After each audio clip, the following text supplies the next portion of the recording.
Hi, everybody. Welcome to our very first crochet club for Project Monday. Today is January 12th, 2025, and I'm very excited to do this. We've not ever done a crocheted sweater club before. We've done a knit sweater club, and it's been very successful, and I'm hoping you will really enjoy making this crocheted sweater. Even if it's your first crochet sweater, I feel like this is an excellent one to start with. It's exceptionally well written.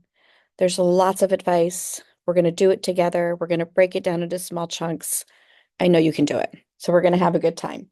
So as you know, this session and next session will be pre-recorded. I'm going to be having knee replacement surgery in a couple of days, and I just don't know what it's going to look like in the horizon. So I want us to get started. So if you've got questions along the way, please email info@aroundthetable yarns and put the Crocheted Sweater Club in the subject line because I will be checking email and I'm happy to respond and answer any questions I can. Okay. So that being said, today for this session for January, what I want to do is I want to cover a little pattern overview. I want to talk about your gauge swatch, and I want to talk about choosing a size according to your gauge swatch. And then you're going to have a little homework between now and February, crocheting the first piece of the sweater, which is the starting at the top neck back piece that would go across before we start the shoulders. So you're going to end up with a piece that looks something like this. I'm not quite done, but I'm done enough that I can show it to you today. So this pattern, the Amiata Pullover by Nomad Stitches, is done in fingering weight yarn. I have chosen Sweet Georgia Tough Love Sock as as my yarn, and I love it. I did a swatch, which I'll show you in a minute. As I was trying to decide how to do this, and keep everybody moving, there will be times where I'll need to have maybe a piece a little further ahead so you can see what you're going towards. And I can work through the details of it before you do. So I'm going to be making a second one simultaneously out of Cricket from Kelboard Woolens, another fingering weight. This is a non-superwash wool that has a bit of a tweed to it, and I wanted to make something with it, and as it turns out, it crochets up beautifully. So I have a little swatch with that. So you might see both of these materials um, through the course of this class, and I think it's going to be a lot of fun. All right, so first things first, the Amiata pullover. You get your pattern through a site called Plyful. It's a site that Nomad Stitches, Sandra Gutierrez, does. A lot of her patterns are on there. You can find it on Ravelry, and it'll link you to Plyful.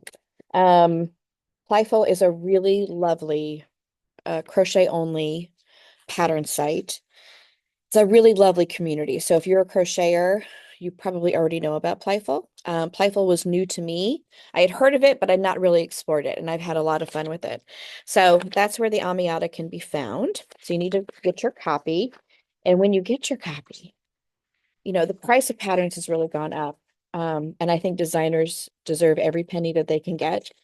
This one in particular, it is so detailed and well written without too much extra stuff. There's great pictures in here. I mean, I was able to really map out this whole sweater without even chaining a stitch to start with. So I think this is going to be a great project. So hope you're along for the ride. Uh, so in the pattern, because it's a paid pattern, I don't want to show full pages of the pattern online. I respect the designer too much to do that. So I'm going to talk about what's in the pattern and give you little snippets, but you need to have your own paid version of the pattern. So she breaks the pattern down into pieces and parts, which are the pieces and parts we're actually going to follow. So this first part, we're going to talk about the back. And then it goes on to adding the shoulders and coming across to the front. And then we will join it in the round. So right now we'll be crocheting back and forth, turning as we go. And then after we've done the back and the front with some neck shaping, we'll join it. And then we'll be crocheting in the round for the body. You can decide how long you want this to be. It's totally fine. There's lots of options. She gives you yarn measurement options for the different lengths too, so you don't have to totally guess, which is great. Um, we'll do a hem split. It's got a split hem with rounded corners. Let's see, here's a little schematic of it. This isn't giving too much away. Um, and we'll talk about how to do that, and then we'll do the sleeves, and then we'll finish up with the ribbing for both the neck and the hem. So it breaks it up into six nice sessions, which is what we're going to do January through June. Um, I'm going to get my gauge swatch out and we will go from there. Okay, a couple of things that I found really helpful and that I have found helpful whether I'm knitting or crocheting a sweater is this little worksheet from one of our teachers, Peg Mayer from Raging Wool. Has designed this a worksheet for choosing your size, and it helps with your gauge and things like that. I am trying to find a way to embed this in our Project Monday page, but if I can't, and if you want one of these, I'm going to show it to you on the camera in just a second, email me and I can email you a PDF of it. The same goes for the directions for the Amiata gauge swatch. This is just kind of a bigger version of how to do your gauge swatch, and it's got some info on it. Okay, so those two sheets, if that is if you want to have a physical copy of those, email us here at info@aroundthetable yarns. Again, put Crochet Club in your subject line, and then let me know that you want to have these sent to you, and I will email them to you. Okay, so let me switch over to the camera so I can show you what I did.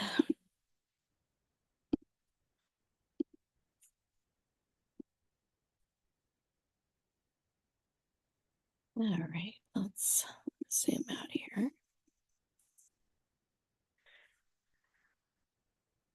Thank you for your patience. Okay, so this is Peg's worksheet for choosing a size. It'll say needle here. You can obviously switch that to hook. It's got a place for you to put your hook size, your stitch gauge, your estimated row gauge, and a place to put your calculations for your bust, which is what we need for this particular sweater. The finished measurements of this pattern do go by the widest point of your bust, and we do want a sweater that fits. Okay, so there's a place to put that. High bust, which we don't necessarily need, but I had that information, I filled it in, is where you tape right under the armpits, right above the boobs, and it is a slightly different measurement there. And then you can decide how much ease do you want this sweater to have? Do you want it to be fitted? Do you want it to be really oversized?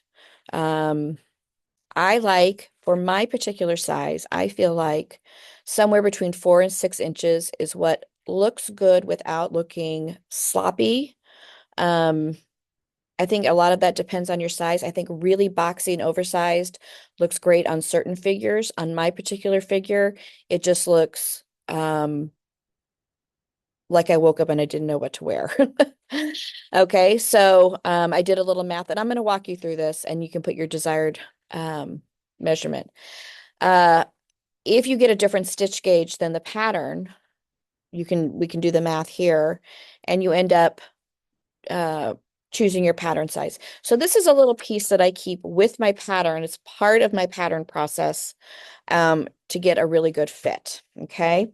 So this is one of the sheets that I can email to you, and I'm going to walk through that as I work through the gauge, okay? The second thing is this is just a one sheet of the gauge information that is also, let me find it in the pattern.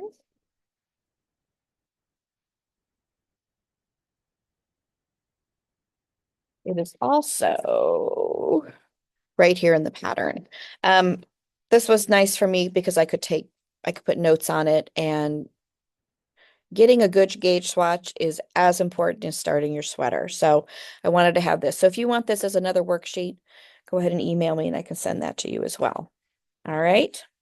So the suggested or the gauge for this particular pattern is 22 stitches to 4 inches or 10 centimeters, depending on how you like to look at it, and 8 pairs of rows. So it's not individual rows, it's 8 pairs of rows for 4 inches, which I will show you in a minute. And the recommended hook size was a 3.5 millimeter, which is where I always start. Invariably in crochet, then it changes for me. Maybe not for everybody, but for me, it changes. So I have all that information on here. And that's exactly what I did here. Let me brighten it up just a little. All right. So this is I have it marked. This is some leftover Sweet Georgia yarn. You know, you always want to do your swatch in the yarn that you're going to use. Um, but I wasn't sure that I was going to love the pattern in a variegated yarn. So I had this left over and I wanted to try it and it turns out I love it. It's a very easy, simple repeat pattern that's carried through that I think will look great in solids and in variegateds and some speckleds. I don't recommend maybe a stripe because I don't think the stripes will line up with the stripe or the rows of the pattern, and that might be visually confusing to see. But I feel like it looks great in a speckled yarn, a variegated yarn, a tonal yarn, or a solid yarn. Okay, we have lots of options in fingering weight yarn here in the shop. Okay, so down here is where I started with my gauge swatch. Using their recommended hook size. And let me grab my little swatchy ruler. I followed my gauge, and I'm going to do this with you for just a minute, because this is your whole pattern for the sweater.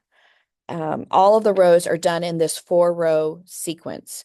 You'll have some increasing, you'll have some decreasing and things along the way, but you will be following these 4 rows for the entire sweater. So I'll go over that with you in just a second. But I did my 4 rows and I did the repeat a couple of times and I did not block it yet, but I stopped and I wanted to check my gauge. So here's how I like to check gauge.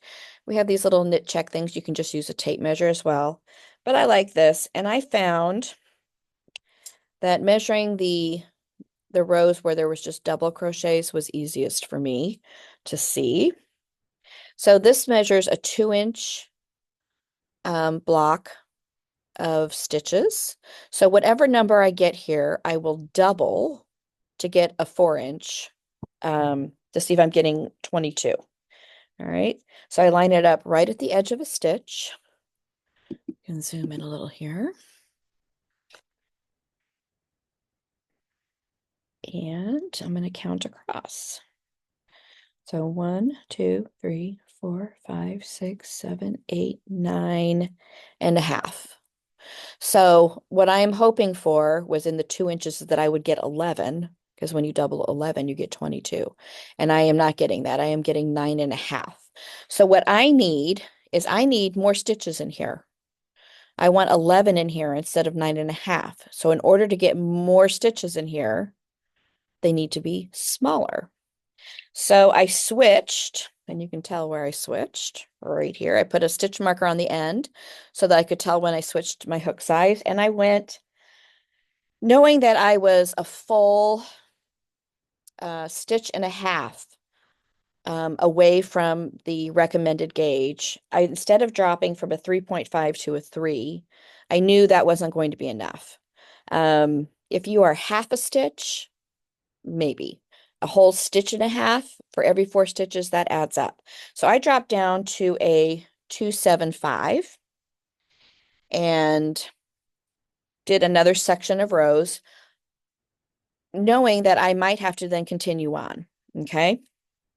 If this didn't match up either, but let's give it a shot. Put it right on the edge.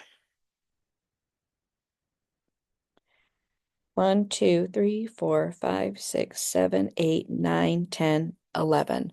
I'm getting right on gauge. Now, this I have blocked this to double check. Before I blocked it, it was a little more squished up. So I gave it a little, I call it a little gauge fluff, knowing that the blocking is going to loosen up my fabric just a little bit. So I did one of these before I measured it. And then once I blocked it, I double checked. And I was getting the 11 stitches in the 2 inches.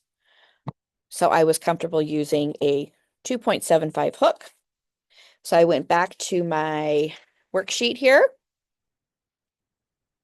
Let's darken this just a hair. And I filled in that I'm using a 2.75. How many times have you put a project away and the hook isn't with it and you don't know what you were using? You can guess that maybe you were using the one it called for, but often you're not. Okay, so I filled in that I'm using a 2.75 millimeter hook. The stitch gauge for the pattern is 22 stitches for 4 inches, which is 5.5 stitches per inch. And the estimated row gauge is 8 pairs of rows in 4 inches. And I'll show you the row pairs in just a second, okay? So then I went through and I had someone else measure me. Always have someone else measure you if at all possible. Much more accurate measurement because they can get it straight across the back. So this was my widest point of my bust.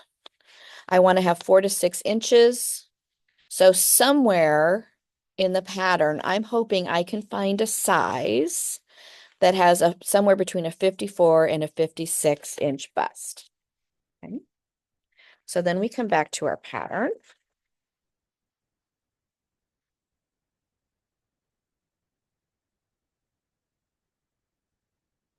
Right here. Whoop. Sorry about that. Let's zoom out.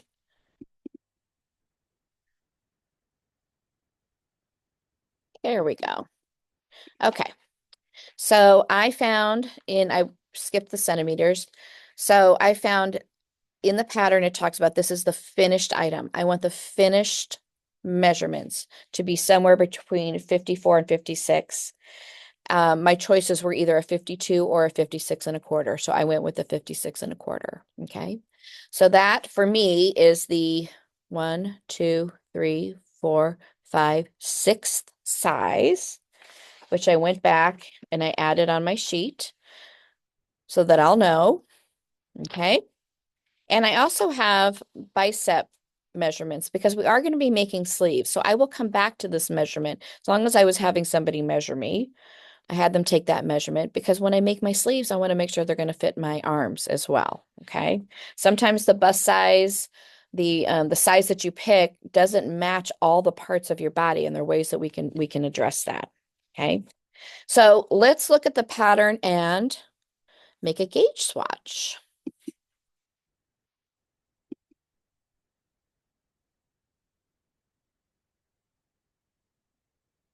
All right.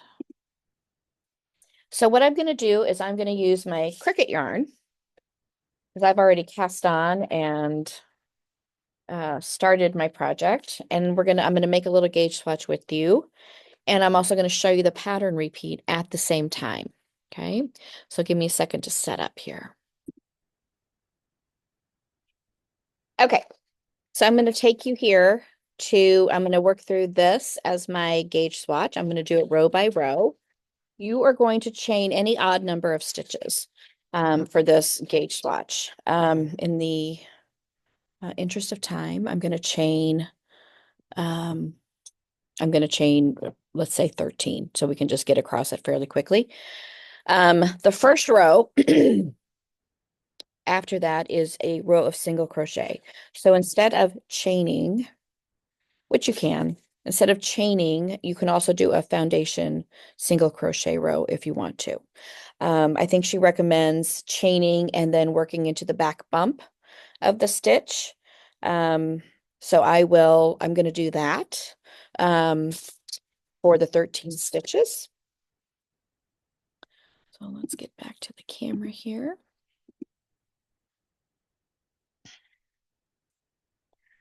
If you tend to be a tighter crocheter, you might want to chain with a larger hook just to make it easier if you have a hard time staying loose.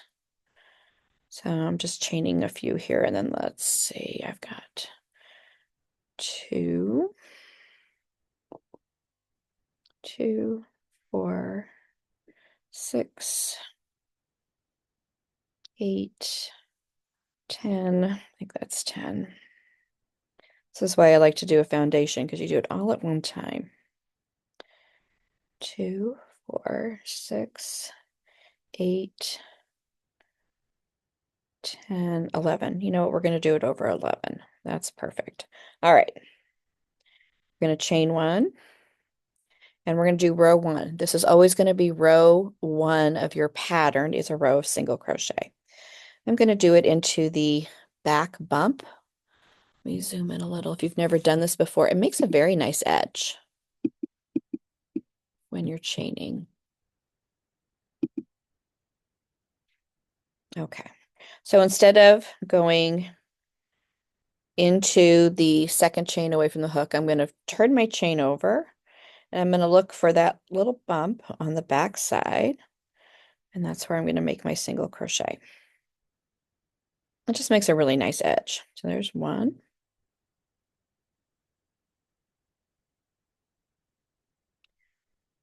2,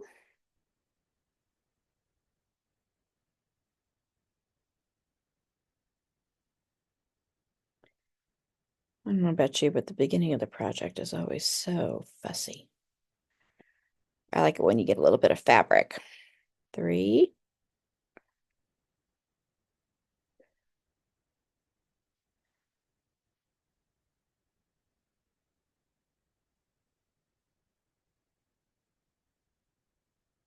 4,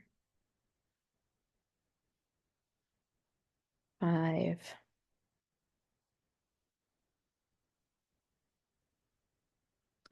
6. I'm hoping to end up with 10. 7. I encourage you to do a few more than this. 8.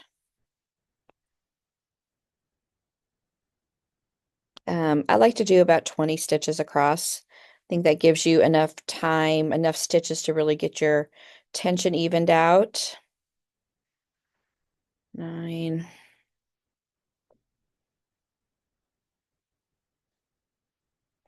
And last one, 10. Finding the back bump on the last one can be a little tricky. And 10. All right, so that's row 1 of our pattern. It's going to be a little curly. We don't care. I'm going to just double check my stitch count. 2, 4, 6, 8, and 10. If you have a hard time or using a yarn that you're not super familiar with, I recommend using some stitch markers um, to mark your beginning of each row. And I like these little removable ones like this. Let me see if I can find another one for the other end. But anything that you can slide off and on will work. The little safety pin looking ones or the little light bulb ones work fine as well. It just takes an extra step to have to remove it when you move it up, but something like this will work as well. So here's why. Here was the first single crochet I made. So I have 1, 2, 3, 4, 5, 6, 7, 8, 9, 10. So I'm going to slide this into the top of the first stitch. So my turning chain was down here. There was my first single crochet. And if you put a marker into the top of the first stitch of each row, assuming that your turning chains are not counted as stitches, and in this pattern they are not. If you mark the first stitch, then you will always know where to finish that row. Okay. Row 2 is a chain 2, 1, 2, and like I said, the turning chains in this pattern do not count as stitches. So I like to chain before I turn, and I'm going to do double crochet all the way to the end. So I'm going to make my first one in the very first space. 1, 2, and we'll use this little guy. So as soon as you make your first stitch, this is just a good tip no matter what you're making, sweater, anything else. You'll always have straight sides, or at least sides ending up where they're supposed to. All right, so double all the way across. So I'm into that one. It's been a while since I've done a project like this in fingering weight, so the hook is quite tiny comparatively. But I have to say, it's been a joy. This pattern works up, I think, relatively quickly. Make sure you have a comfortable hook because it is a lot of stitches we'll be making. We really like these ergonomic hooks. We have some both by Clover and from Tulip. We like them very much, as well as Prim. I did not choose a Prim hook for this particular one because on my Cricut yarn, which is a little toothy, it's a little woolly, the Prim ones are coated plastic, and it had a little too much grip. I needed it to be smooth for the aluminum. Okay. Working across here. So this is row 2. So far, so good, I think, for everybody. Let's make sure I'm still on a brand here. 2, 4, 6, 8, 9. I have one more, and that's where my stitch marker is. So I take out my stitch marker, make my last stitch.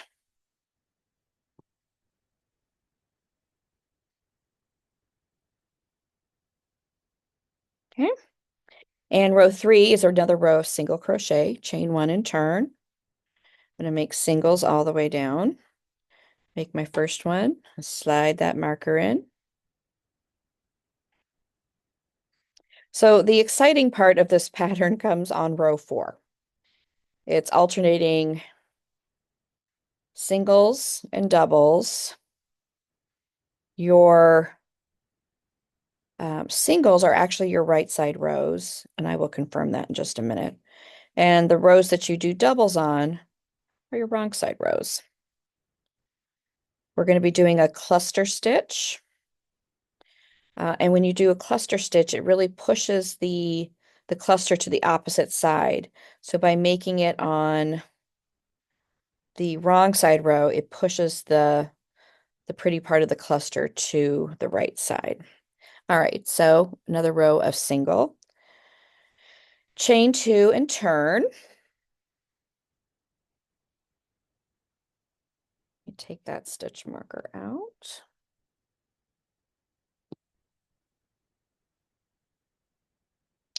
And we're going to do the pattern tells us a 2 DCCL, 2 double crochet cluster. So here's how you do a double crochet cluster. You're going to start with a yarn over. We're going to go into our first stitch, yarn over and pull up a loop. I've got 3 loops on the hook. Yarn over, pull through 2 of the loops. Leave these alone. Yarn over again, go back into the stitch. Yarn over, pull up a loop. I've got 3 loops. I'm sorry, I've got 4 loops. Yarn over, pull through 2. So I have started 2 double crochets. I started one, and then I did half of it with the yarn over, pull through 2.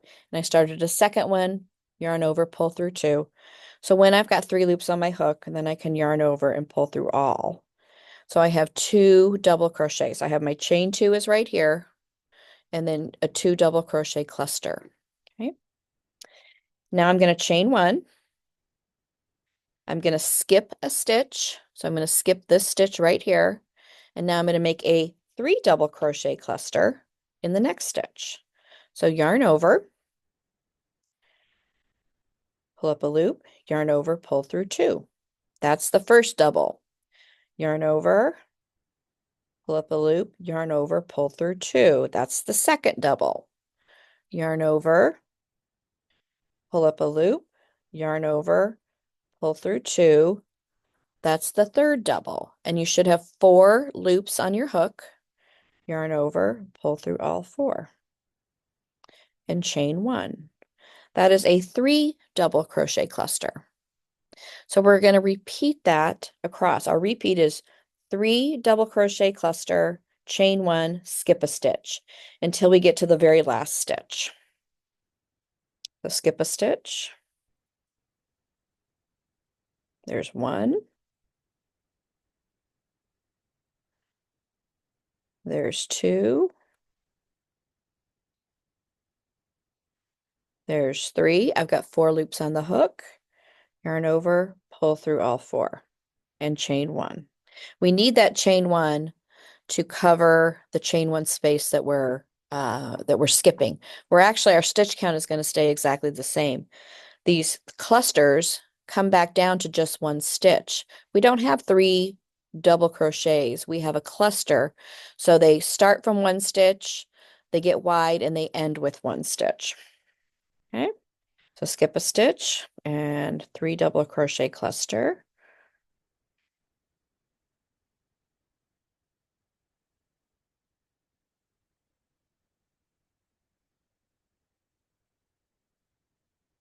All four, and chain one. Remember to skip a stitch in between. So I like it. It's nice because you just have to keep doing it until you've got four loops. Yarn over, pull through all four loops, chain one. So now I'm down to my last stitch, and I'm going to put a two double crochet cluster in the last stitch. So let me move that stitch marker out of the way.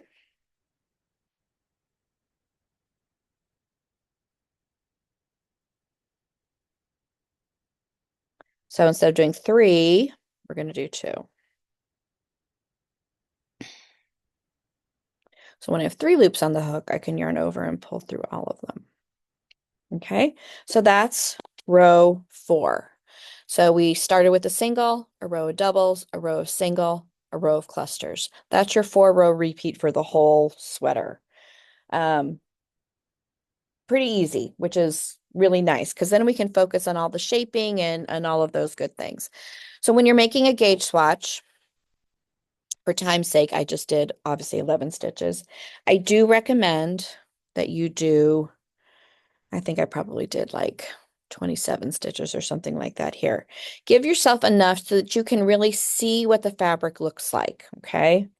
I did one earlier and I blocked it because I wanted to make sure that I was going to like how this stitch looked in this yarn, and I do. It's a little more subtle, but I do really like the way that that looks, okay? So I'm going to show you the next row again because I want to show you how to go into those clusters. So you go back to row one, chain one and turn, and we're going to do a single into each stitch and chain space. All right. So we had started with we had ended with a two double crochet cluster right there. So I'm going to do a single there. And the next one is in the chain space. The top of this three double crochet cluster is going to be right here.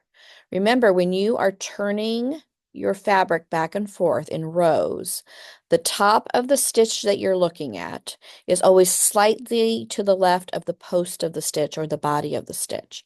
So it actually kind of leans into the chain space a little bit. So I'm going to do a single in the top of that cluster, which is not the chain space. Here's the chain space. So a single in each top of each cluster and every chain space. If you looked at it from the top, you would be going into each of the V's, but going into underneath both legs of a V of a chain space can be a little irritating. So we just go into the whole chain space since there's really nothing underneath it. Okay. And you will, this will be the way you work it all the way through. And then in the top of my 2 double crochet cluster. Okay. So when you are starting your project, at this point, um, you'll do your whole gauge swatch, but at this point, when we make the actual project, when you get a little bit of fabric, you're going to want to mark your right and your wrong side. I like to do it with a stitch marker that I can only see from the right side, so that if I'm working a row this way and I have forgotten to mark or keep tabs of where I'm I at least know whether I am on a right side or a wrong side. That can help narrow it down quite a bit. And then when you're measuring your gauge, if you aren't sure what size hook you're going to use, you could measure from the clusters. You just have to remember that they count as 2 stitches because it's the cluster and a chain space, but I do find it's easier to count from the doubles because then it's just a 1-to-1. Okay. You can use a tape measure. You can use a gauge check like this. I'm going to go ahead and use a tape measure so you can see.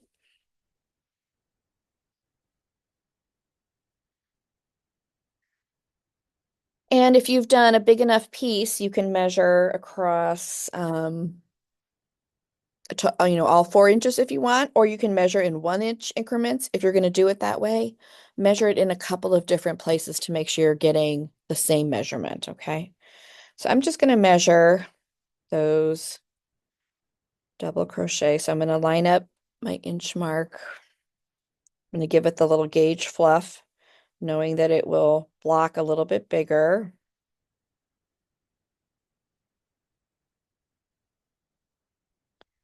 1, 2, 3, 4, 5, and a smidge over 5.5, which is actually what I'm looking for. If you were measuring the clusters, so it's a cluster and a space, a cluster and a space. So it would be 1, 2, 3, 4, 5, and just a smidge over. I do think it's easier to measure either on a single crochet row or a double crochet row to get an accurate gauge. Okay. Here's my swatch that I blocked. Let's see here. I'm going to measure this one over 2 inches and see. 1, 2, 3, 4, 5, 6, 7, 8, 9 and a quarter, about that. That's almost right on. So I'm happy with that. So I'm going to have 2 projects going. You might see this fabric and you might see my other one.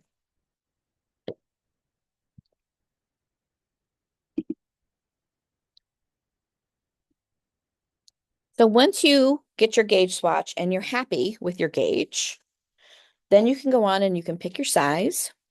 Like I said, go ahead with the chest measurements. When it comes to the shoulders, when we get to that session, we'll be able to fit it and try it on, lay it across, and make sure that we're doing the right size. But you got to have some place to start, okay?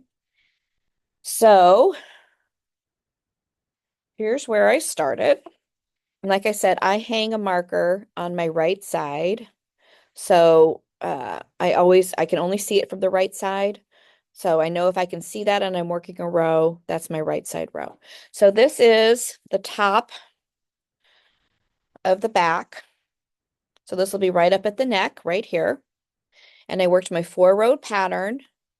And I'm going to go back to the swatch and show you, you're going to be doing some increasing at the end of every row. All right. And you're going to end up with a piece that roughly looks like this. And in your pattern, which I just love, she gives you a little diagram so you can see where you're headed and what it's going to look like and what's coming next. All right. So you're going to end up with a piece. I am almost to right here where I'm ready to do a little bit of different shaping. So let me show you how to do those increases. And I'm also going to show you how I've been keeping track of what row I'm on.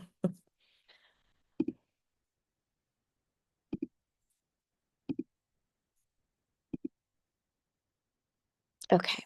Oh, let me flip my camera around.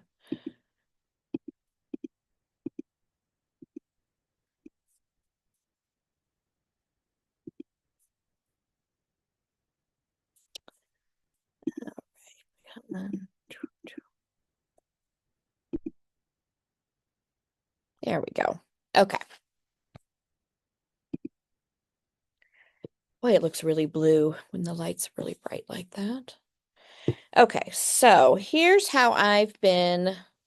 Ooh, I really like the way that that looks. Here's how I've been keeping track. When you begin your pattern,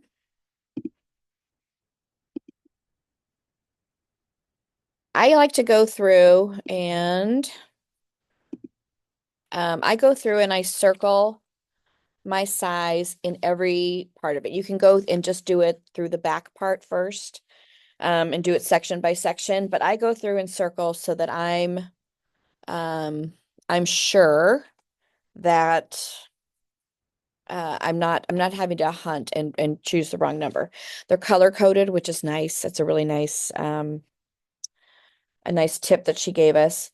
When we talked about the row gauge for this, she talked about row pairs. So in this pattern, there the single crochet row and which is a right side row and the double crochet row are a pair of rows. The single crochet and the double crochet cluster row, I'm sorry, reverse that. The single and the cluster row and this is our pair, and the single and the double row are another pair. So those are our row pairs. And if I'm measuring row gauge, and I have a nice big piece here to do it on, I'm going to be measuring pairs of rows. Um, God, I'm having a lot of trouble with exposure here. I apologize. Okay, I think we can see that. So measuring row gauge, I'm going to measure, it's the double and a single and the cluster and the single that go together. Let's flip it this way. I'm going to flip it sideways so I can lay this down and measure my pairs of rows. Let's zoom in a little so you can see how to measure your row gauge.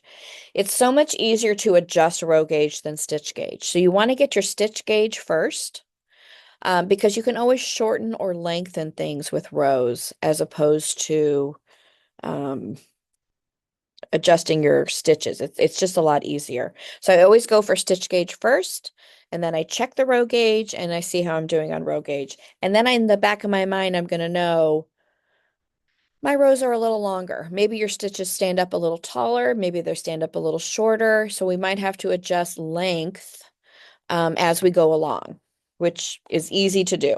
Okay. All right. So I'm going to measure, let's see, the single. I'm going to put this at the top of the single. So I have a single and the cluster, and right beneath it is a single and the double. And then the single and the cluster and the single and the double. So that is one row pair, two row pairs, three row pairs. I'm almost to four row pairs in 2 inches. So I'm almost to 8 row pairs in 4 inches. I'm going to do that again. So now, of course, this has not been blocked. I could do this on my swatch, though, that has been blocked.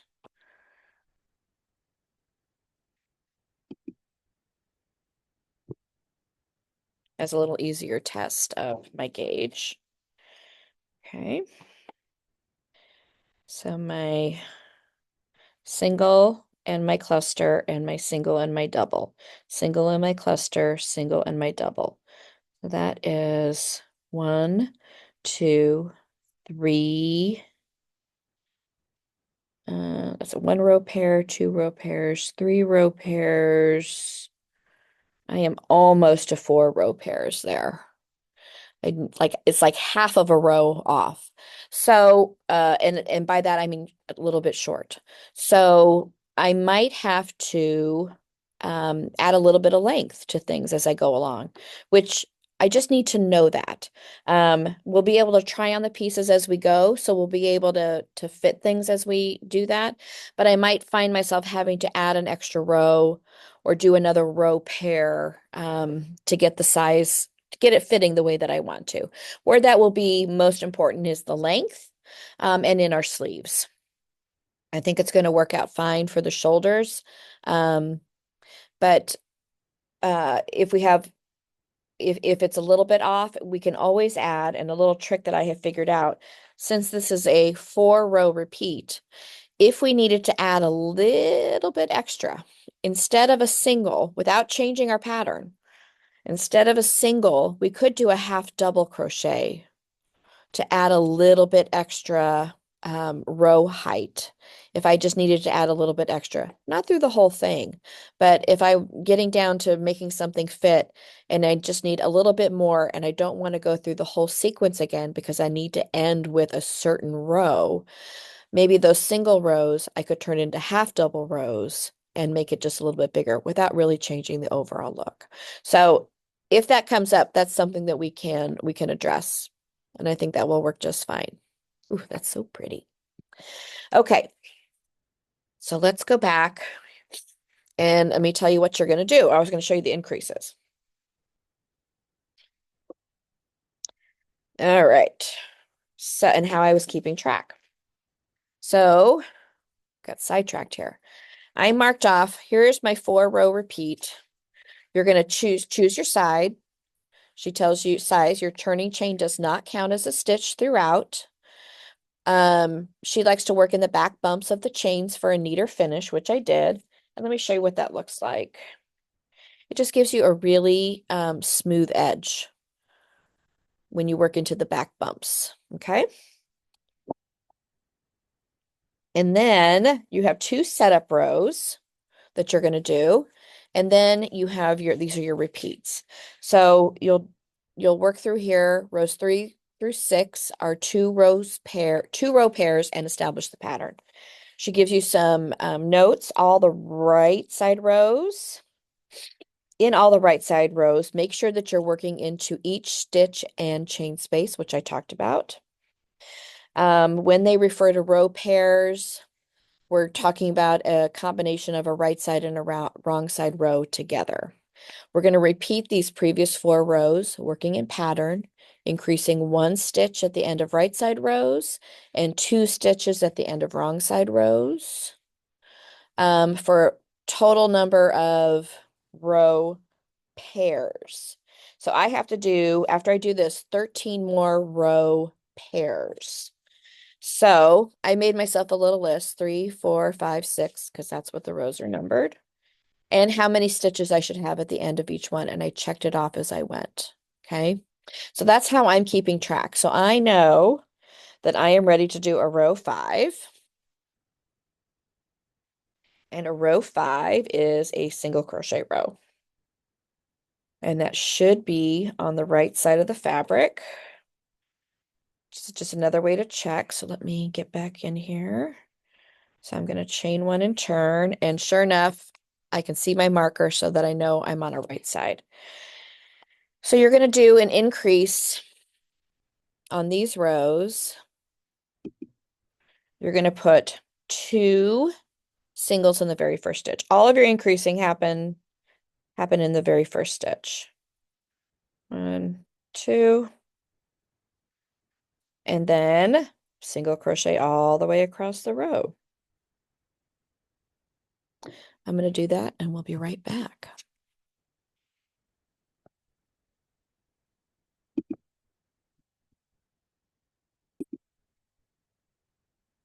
Okay, I'm going to take you back here. I'm almost across that row. Okay. So here I was talking to you before about the top of the This is the row where I'm going into the cluster row. So single in the top of the cluster, single in the chain space. This row actually goes pretty quick. Cluster, chain space. And now I'm down to the very end because the end of the cluster row ended with 3 double crochets in the stitch. So I'm going to put a single in each of those until I get to the last one where I'm going to put 2 singles in the last one. So you're always on your single crochet rows, you're going to put 2 in the first stitch, 2 in the last stitch. So that was a row 5. Row 6, chain 2 and turn. And I'm going to put 3 double crochets in the first stitch. 1, 2, 3, and then a double in every stitch across.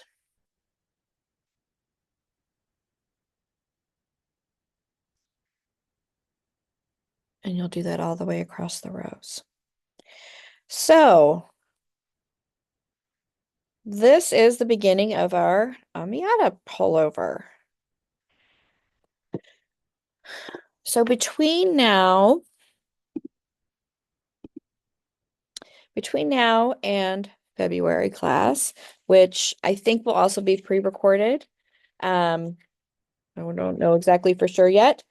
I'd like you to we're going to pick up with the front. Okay, that's where we're going to start. So you'll work through this back piece, doing all of that shaping until you get to your particular stitch count. And she tells you to put a marker. After I finish all of those, I'm going to double check my stitch count and make sure I'm at the right spot. And she has you put a marker in the first and the last stitch to indicate that your back increases are completed, okay? And she tells you how many row pairs you should have from the start of the back. So lots of places to check.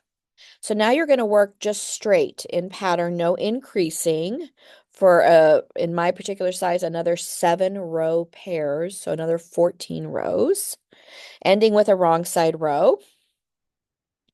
Um, and she tells you, depending on which row you're ending on, and for your particular size, some particulars.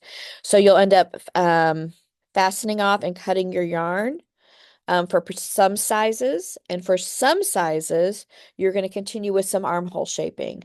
My particular size, for the smaller sizes, you're going to be done. And you're good until next month. If you are in sizes 5 through 9, then we've got a little armhole shaping to do at the back. And those directions are here.